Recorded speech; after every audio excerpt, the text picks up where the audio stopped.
Hey everyone, welcome back to Kingdom of Learning. So as I promised that I'm going to start a series of English preparation for CUET and IP University का जो test हो रहा है common entrance test उसकी preparation और Delhi university और बाकी universities के CUET के टेस्ट की जो प्रेपरेशन है उसके लिए हम रोज़ वीडियोस लाने वाले हैं. So this is going to be our first video for that. So let us start now. Questions which have been means जो पहले CUET में आ चुके हैं. तो these are very important questions. तो अगर आप इन questions को कर लेंगे तो I think आपको आइडिया भी हो जाएगा कि किस तरह के questions पूछे जाते हैं. So let's begin now.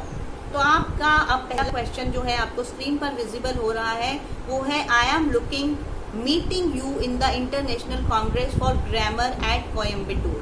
तो आप देख सकते हैं कि जो स्क्रीनशॉट मैंने यहाँ पर लगाया है उसमें लिखा हुआ है कि ये वाला क्वेश्चन जो है अक्टूबर में आ चुका है. मीन्स अक्टूबर में जो लास्ट ईयर आपका CUET हुआ था मीन्स दिल्ली यूनिवर्सिटी में अभी हो रहा है बट बाकी यूनिवर्सिटीज़ में ये पहले से ही हो रहा था.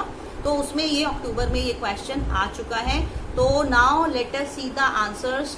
Means the choices are I am looking up to meeting you or I'm looking for meeting you or I'm looking forward to meeting you and next is I'm looking out on meeting you. So which is the correct answer? Means first of all आपने इस class में यही करना है कि पहले आपने अपना रिस्पॉन्स कमेंट बॉक्स में लिखना है कि आपको क्या लग रहा है कि इसका करेक्ट आंसर क्या होगा. फिर जब मैं बताऊंगी तो आप उसको चेक करेंगे. तो आपका ये फर्स्ट क्वेश्चन हो गया. तो यहाँ पर now I am going to tell you I hope you must have written in the comment box. Means आपको वीडियो को पॉज करके कमेंट बॉक्स में अपना आंसर लिखना है. That is the correct way to study. Means वैसे ऐसे तो आप बुक में से भी रीड कर सकते हैं बट अगर आप खुद ट्राई नहीं करेंगे तो आपको मीन्स समझ नहीं आएगा कि हम कहाँ रॉन्ग थे और इसका करेक्ट आंसर क्या होना चाहिए. तो इसमें है I am looking forward to. इसका ऑप्शन सी जो है वो करेक्ट आंसर होगा क्योंकि लुकिंग फॉरवर्ड ही होता है. अगर आप किसी को लुकिंग फॉरवर्ड टू का मीनिंग होता है मैं आपसे मिलने की उम्मीद कर रहा हूँ. मीन्स मैं आपसे मिलना चाह रहा हूँ या मैं आपसे मिलने की वेट कर रहा हूँ. तो the correct answer will be C. I am looking forward to meeting you in the international congress for grammar at Coimbatore. तो that will be answer C. आप सिर्फ कमेंट बॉक्स में ऑप्शन भी लिख सकते हैं. अगर आपको ज्यादा टाइम लगता है आंसर पूरा लिखने में तो सिर्फ ऑप्शन नंबर लाइक सी भी लिख सकते थे. अब हमारा सेकंड क्वेश्चन जो कि आपको स्क्रीन पर दिख रहा है. The fog was so thick during the morning that it seemed like walking dash a cloud. ये वाला क्वेश्चन जो है ये आपका 23 जून को जो एग्जाम हुआ था उसमें आया हुआ है. The fog was so thick during the morning that it seemed like walking dash a cloud. और इसमें आप देख सकते हैं कि आंसर्स जो है आपके ऑप्शंस जो हैं बियॉन्ड है, थ्रू है, बाय है और अगेंस्ट है. तो आप पहले अपना रिस्पॉन्स लिखें कमेंट बॉक्स में कि आपके अकॉर्डिंग ABCD में से कौन सा आंसर करेक्ट होगा. तो आई होप अब आपने लिख दिया होगा. तो अगर हम यहाँ पर देखें बियॉन्ड अ क्लाउड, बियॉन्ड होता है के पार. थ्रू का मतलब होता है किसी चीज के अंदर जाके उसके बाहर जाना. फिर आता है बाय और फिर आता है अगेंस्ट. तो बिल्कुल मीन्स किसी चीज के against. I think you understand. और बाय का मतलब होता है साइड में. तो correct answer will be the fog was so thick during the morning that it seemed like walking through a cloud. Option C. Your correct answer is option C, through a cloud. तो through will be your correct answer. अगर आपका answer correct था तो आपको 2 marks means first और second 2 हो गए. अगर दोनों करेक्ट आंसर्स थे तो आपको 2 मार्क्स मिल गए. अगर रॉन्ग थे तो आप अकॉर्डिंगली अपने आप को मार्क्स देते जाएंगे. तो एंड में आपको पता चल जाएगा कि आपके कितने मार्क्स आए हैं और day by day you will see कि आप इम्प्रूव कर रहे हैं. तो अब हमारा आ जाता है third question. I came across some old photos. Means I came across some old photos. तो अब इसका मीनिंग बताना है आपको कि केम अक्रॉस का क्या मीनिंग होता है. केम अक्रॉस का मीनिंग क्या होगा आप अपना आंसर लिखें. बॉट सम ओल्ड फोटोज कि मैंने कुछ ओल्ड फोटोज खरीदी. I watched some old photos मैंने कुछ ओल्ड फोटोज को देखा. Found the old photos unexpectedly means अचानक से मुझे कुछ ओल्ड फोटोग्राफ्स मिल गए कहीं से. Painted some photos. तो इसका करेक्ट आंसर आप पहले अपना रिस्पॉन्स लिख दें, then I will definitely explain it. तो केम अक्रॉस का मतलब होता है अचानक से किसी को मिल जाना या कोई चीज मिल जाना. Come across means I came across my friend in the market. Means मैं अचानक से अपने फ्रेंड से मिला या मिली. So here the option again will be C, found the old photos unexpectedly. So इसमें भी आपका आंसर सी ही करेक्ट है, found the old photos unexpectedly. अब आप इसको देखकर ये मत सोचना कि सारे सी वाले ही करेक्ट होते हैं और आप पेपर में कहीं सबको सी को ही करेक्ट करके आ जाएं. इट्स नॉट लाइक दैट, क्योंकि ये अलग अलग ईयर के अलग अलग टाइम के पेपर्स हैं. तो ये बाय चांस ऐसा हो रहा है, मीन्स इंसिडेंटली को इंसिडेंटली ऐसा हो रहा है कि सी तीनों ही करेक्ट आंसर्स आ रहे हैं, बट ऐसा नहीं होता रियल एग्जाम में. तो बी केयरफुल. तो यहाँ पर भी आपका केम अक्रॉस का मतलब होता है I found the old photos unexpectedly. अचानक से मुझे कुछ ओल्ड फोटोग्राफ्स मिल गए. तो सी. तो अब आप अपने आप को मार्क्स दे दें. नेक्स्ट क्वेश्चन है, a of peacocks are found dancing in the zoo. तो dash of peacocks are found dancing in the zoo. तो अब इसमें जो आपके ऑप्शंस दिए हुए हैं वो है मस्टर, गैलेक्सी, और फिर है ड्रोव, और फिर है बास्ट. तो ये एक्चुअली में कलेक्टिव नाउन्स हैं. मीन्स जो आप जब फर्स्ट सेकंड क्लास में थे आपने कलेक्टिव नाउन्स लर्न किए होंगे, that a group of soldiers is called an army, और means a group of flowers is called bouquet, bunch कहते हैं उसे, और ग्रुप ऑफ स्टूडेंट्स को क्लास कहते हैं. इस तरह से आपने कलेक्टिव नाउन्स पक्का किए होंगे. बट अब आपको लाइक 12th करने के बाद ये चीजें पूछी जा रही हैं, तो you must be getting confused कि वह ये तो हमें आता ही नहीं है. तो आपको कलेक्टिव नाउन्स भी कुछ कुछ लर्न होने चाहिए. तो इसका करेक्ट आंसर होगा मस्टर. मीन्स पीकॉक्स का जो ग्रुप होता है उसको हम मस्टर बोलते हैं. तो इसका आंसर करेक्ट आंसर है A. Option A is the correct answer. The group of peacocks is called a muster. MUSTER आप स्क्रीन पर देख रहे हैं, आपके सामने है. Muster is the correct answer. तो नेक्स्ट क्वेश्चन पे बढ़ते हैं. If you join this job now it proves to be good in the long run. Means if you join this job now it proves to be good in the long run. तो इसकी choices दी हुई हैं. it will prove to be good means आपको इसमें error ढूंढना है, correction करना है इस sentence में. if you join this job now it proves to be good in the long run. तो इसका क्या मीनिंग आपको समझ में आ रहा है, आपको वो बताना है. it will prove to be good, it has proved to be good, it proves good और no improvement. मीन्स आपको क्या लग रहा है कि इस सेंटेंस में कोई इंप्रूवमेंट होना चाहिए, मीन्स कुछ चेंज होना चाहिए या नहीं होना चाहिए. तो if you join this job now it will prove to be good in the long run. क्या ये सही हो सकता है? Write your answer in the comment box. और it has proved to be good, it has proved to be good will be wrong. It proves good, it proves to be good in the long run, और it proves good.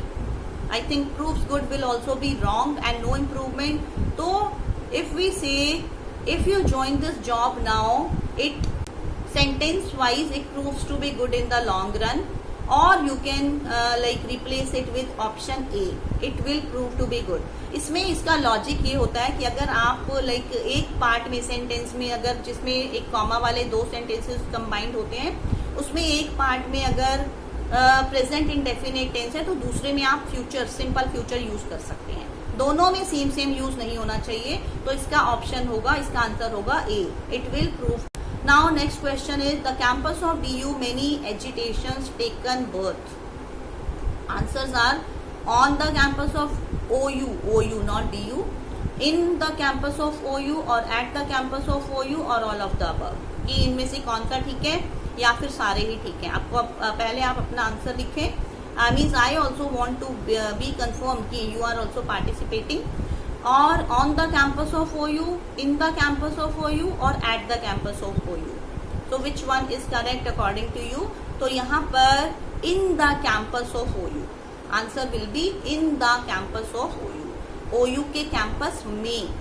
Campus की एक boundary होती है, तो उस boundary के अंदर अंदर बहुत सारी एजिटेशंस हो चुकी हैं। सॉरी। तो अब हम आते हैं नेक्स्ट क्वेश्चन पे। As it was a long journey the battery of the car ran dash. अब बैटरी, कार की बैटरी क्या होती है, वो run, I am not telling, first you write your answer. Ran off, ran down, ran on और ran upon. So actually battery run down होती है।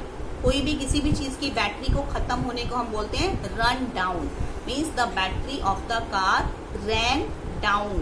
So your correct answer is option B. So here it will be B. Now next question is, I look for a better job for the last 2 months but nothing is in sight. There is an error in the sentence and you have to correct that. So I looked for a better job last 2 months. No, this is wrong. You write your option whichever you find to be correct. Have looked for a better job. No. Have been looking for a better job. No improvement. So here the correct answer is C.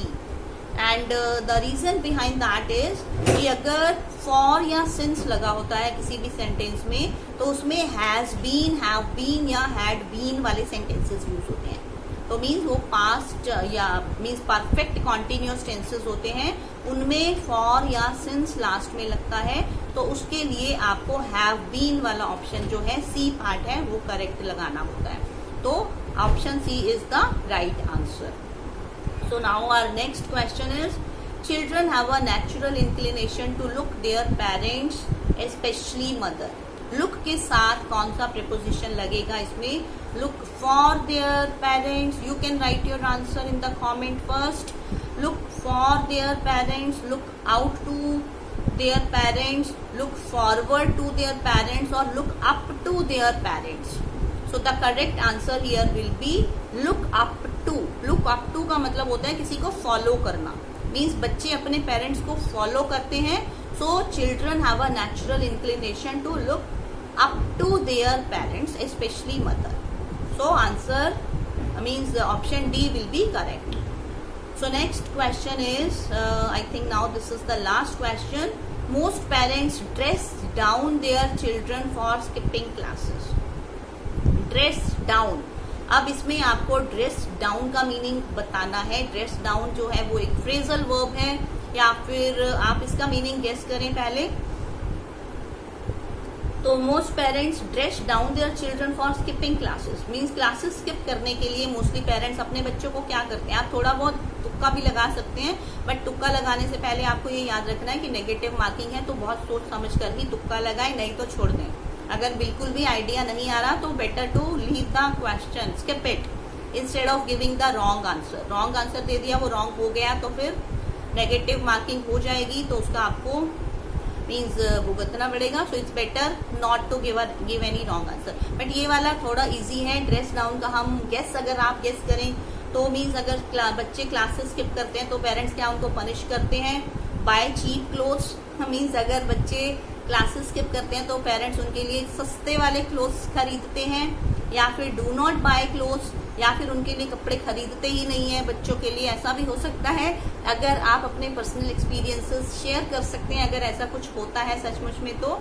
या फिर रेप्रीमेंड। अब यहाँ पर रेप्रीमेंड तो ठीक है, but problem क्या है कि आपको रेप्रीमेंड का मीनिंग भी तो पता होगा, तभी तो आप आगे कुछ करेंगे। रेप्रीमेंड का मीनिंग होता है डांटना, स्कोल्डिंग।